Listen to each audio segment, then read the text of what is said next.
नमस्ते विद्यार्थियों, मेरा नाम राजू मोरे। नई मुंबई स्कूल नंबर 78 में आप सबका स्वागत है। आज हम कक्षा तीसरी के हिंदी भाषा विषय के पाठ क्रमांक 1 खेल इस पाठ के बारे में पढ़ने वाले हैं। तो विद्यार्थियों, खेल का हमारे जीवन में बड़ा महत्व है और मुझे पता है आप सबको खेलना अच्छा लगता है। पढ़ाई के साथ साथ खेलना भी बहुत ज़रूरी है। आप सामने चित्र में देख सकते हैं। चित्र के ऊपरी भाग में कुछ बच्चे, कुछ विद्यार्थी अपने घर के अंदर बैठकर कैरम खेल रहे हैं और चित्र के नीचे के भाग में आप देख सकते हैं कि कुछ विद्यार्थी ये पानी में तैरने का आनंद ले रहे हैं। और इससे हमें पता चलता है कि कुछ खेल ये हम घर के अंदर बैठकर भी खेल सकते हैं, लेकिन कुछ खेलों का आनंद लेने के लिए हमें घर के बाहर जाना पड़ता है। तो आपको पता है कि मैदान के ऊपर या घर के बाहर हम कौन कौन से खेल खेलते हैं, जैसे कि कबड्डी, खो खो, क्रिकेट, तैरना। ऐसे बहुत सारे खेल हम मैदान में या घर के बाहर खेल सकते हैं या खेलते हैं। लेकिन आपको ये भी पता है कि घर के अंदर बैठकर भी हम कुछ खेल खेल सकते हैं, जैसे शतरंज, कैरम, लूडो। अब आप सामने के चित्र में देख सकते हैं कि ये 4 विद्यार्थी अपने घर के अंदर बैठकर कैरम खेल रहे हैं। कैरम खेलने के लिए उन्हें घर के बाहर जाने की आवश्यकता नहीं, लेकिन तैरने के लिए हमें घर के बाहर जाना पड़ेगा। जैसे कि हम देख सकते हैं ये 4 विद्यार्थी घर के बाहर यानी नदी के पानी में तैरने का आनंद ले रहे हैं। तो विद्यार्थियों, हमारे जीवन में पढ़ाई के साथ साथ खेलने का उतना ही महत्व है। पढ़ाई के कारण हमारी बुद्धि का विकास होता है, तो खेलने के कारण हमारे शरीर का या शारीरिक विकास होता है। और हमें जैसे अपनी बुद्धि का विकास करना जरूरी है, वैसे ही अपने शरीर का विकास या शारीरिक स्वास्थ्य की तरफ ख्याल देना भी जरूरी है। तो विद्यार्थियों, आप सामने के चित्र में देख सकते हैं कि कैसे ये विद्यार्थी कैरम खेल रहे हैं। हमें हमारे दोस्तों के साथ मिलकर कोई भी खेल खेलना चाहिए और मित्रता से सबके साथ रहना चाहिए। और हमारे दोस्तों के साथ मिलकर यदि हम कोई खेल खेलते हैं तो इससे हमारे दोस्तों के और हमारे बीच में एक सहकार्य की, सहायता की भावना निर्माण होती है।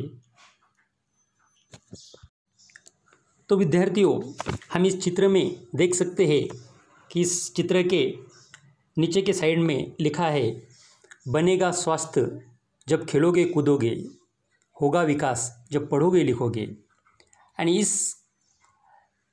इसका मतलब ये होता है कि यदि हम खेलेंगे कूदेंगे तो हमारा जो स्वास्थ्य है ये अच्छा रहेगा, हमारा शरीर निरोगी रहेगा, कोई भी रोग हमें होगा नहीं।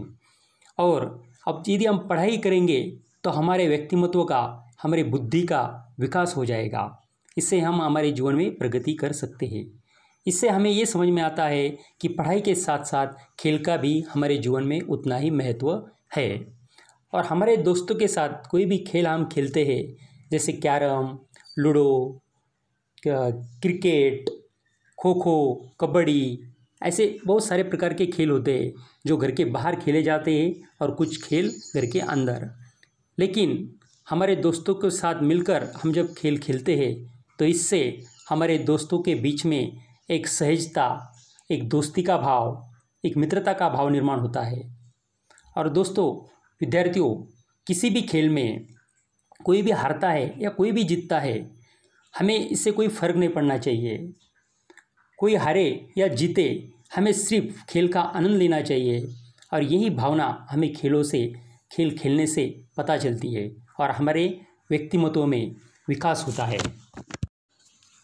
तो विद्यार्थियों, जैसे हमने देखा पहले चित्र में कि बच्चे कैरम खेल रहे थे, अब इस चित्र में हम देख रहे हैं कि ये जो 4 बच्चे हैं वो तैरने का आनंद ले रहे हैं। तैरना एक प्रकार का खेल ही है और तैरना हमारे शरीर के लिए उतना ही आवश्यक है जितना हमारे मस्तिष्क के लिए।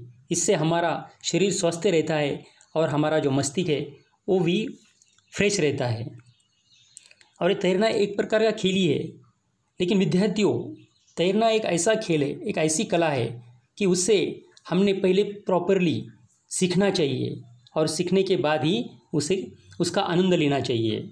और जो होशियार विद्यार्थी रहते हैं वो किसी भी बात को या किसी भी खेल को पहले अच्छी तरह से सीख लेते हैं, उसके बाद ही उसका आनंद लेते हैं। तो विद्यार्थियों, तैरने की ये जो कला है, हमने हमारे गुरुजनों से या हमसे जो बड़े हैं उनसे, हमारे बड़े भाई, हमारे बड़े दोस्त, उनसे ये तैरने की कला सीखनी चाहिए। और ये तैरने की कला सीखने के बाद ही उस तैरने का हमने आनंद लेना चाहिए। तैरने के साथ ही साथ बहुत सारे ऐसे दूसरे खेल हैं जो हम मैदान में खेल सकते हैं। क्रिकेट, खो खो, कबड्डी, ऐसे बहुत सारे खेल हैं। विद्यार्थियों, कुछ खेल हम घर के अंदर बैठकर खेल सकते हैं, कुछ खेल हम घर के बाहर खेल सकते हैं। और ये सभी खेलों का हमारे जीवन में बड़ा महत्व है, क्योंकि पढ़ाई के कारण हमारे मस्तिष्क का विकास होता है और खेलों के कारण हमारी शारीरिक विकास होता है और हम उससे स्वस्थ रहते हैं, हमारा शरीर निरोगी रहता है। इसलिए खेलना हमारे जीवन में आवश्यक है। खेल का हमारे जीवन में बड़ा महत्व है। तो विद्यार्थियों, आज हमने इस पाठ में खेलों के बारे में चर्चा की, खेलों का जो महत्व है इसके बारे में चर्चा की। और आखिरी में मैं आपको पूछना चाहता हूँ कि आपको कौन से खेल में आनंद आता है। घर में बैठकर जो खेल खेले जाते हैं उसमें आनंद आता है, या घर के बाहर जो खेल खेले जाते हैं उसमें आनंद आता है। तो इसी प्रकार आपको जिस खेल में रुचि है उसके बारे में आपके होमवर्क में बताइए। आपको होमवर्क बताया जाता है। आज का होमवर्क आपका ये रहेगा कि आपको घर के अंदर जो खेल खेले जाते हैं उन 5 खेलों के नाम लिखना है, और उसके बाद घर के बाहर या मैदान में जो खेल खेले जाते हैं उन 5 खेलों के नाम लिखना है। और उसके बाद आखिर में आपको किस खेल में ज़्यादा रुचि है उसके बारे में 5 लाइन लिखनी है, 5 पंक्तियाँ लिखनी है। तो विद्यार्थियों, आज का पाठ यहीं पूर्ण करते हैं और फिर मिलेंगे दूसरे विषय के साथ। तब तक के लिए गुड बाय, नमस्ते, टेक केयर।